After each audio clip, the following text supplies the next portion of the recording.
आपल्यासोबत माजी गृहमंत्री अनिल देशमुख आहेत. सर, काल प्राध्यापक श्याम मानव यांनी जे आहे ते मोठा खुलासा केलेला आहे. त्यांनी तुमच्या अटके प्रकरणावरती अनेक दावे प्रतिदावे केले. त्या संदर्भात काय सांगा? असं आहे की श्याम मानव साहेबांनी काल जो इंटरव्ह्यू दिला त्याच्यामध्ये सत्यता आहे.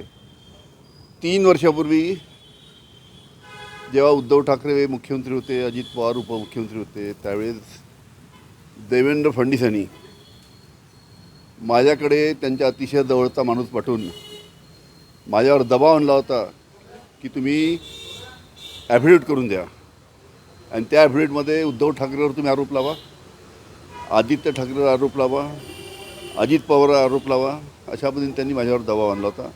मी त्यावेळेस देवेंद्र फडणवीसांना सांगितलं होतं की मी अशा पद्धतीनं खोटे आरोप कोणावरही करणार नाही.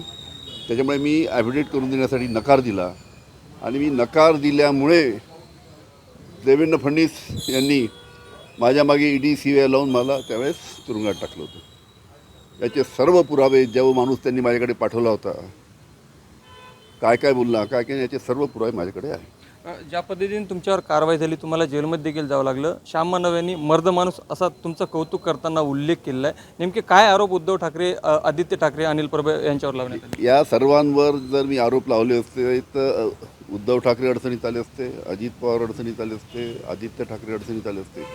आदित्य ठाकरेवर तर मला असा आरोप लावायला सांगितला की आदित्य ठाकरे यांनी दिशा सॅलियांवर रेप केला आणि तिला बाल्कनीतून ढकलून दिलं, असा आरोप मी आदित्य ठाकरेवर करायचा, खोटा आरोप. अशा पद्धतीनं उद्धव ठाकरेवर आरोप करायला सांगितले होते आणि अजित पवारवर आरोप करायला सांगितले होते. अच्छा, या संबंधित आपल्याकडे पुरावे वगैरे असेल आहे ना? तर वेळ पडली तर ते पुरावे बाहेर निघतील. नक्कीच. खूप खूप धन्यवाद. हे होते माजी गृहमंत्री अनिल देशमुख.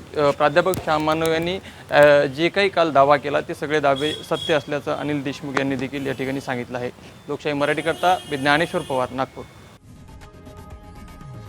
लोकशाही मराठी ऐका, पहा, जागरूक रहा.